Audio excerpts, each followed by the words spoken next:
تے جمعے دے دن درود پاک جڑا ہے نبی کریم دی بارگاہ چ پہنچایا بھی جاندا ہے۔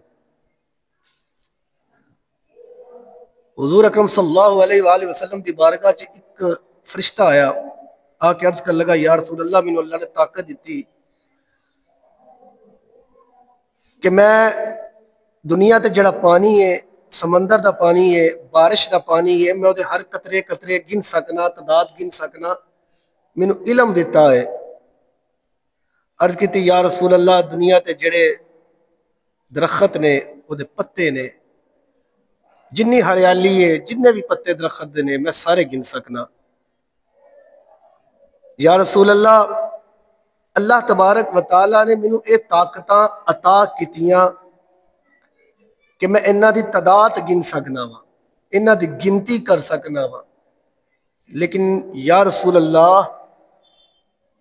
تہاڈا امتی جدوں سچے دل نال محبت دے نال تہاڈے تے درود پاک پڑھدا ہے تے جنیاں رحمتاں رب اس بندے تے کردا ہے او میں گن نہیں سکدا، او دی تعداد میں شمار نہیں کر سکدا کہ رب دیاں رحمتاں تے رب دے کرم اس بندے تے کنے بے تحاشا ہوندے نے جڑا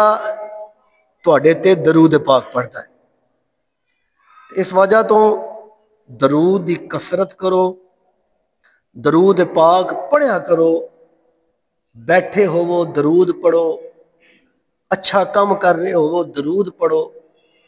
نماز تو بعد درود پڑھو، اس چیز نو وظیفہ بناؤ،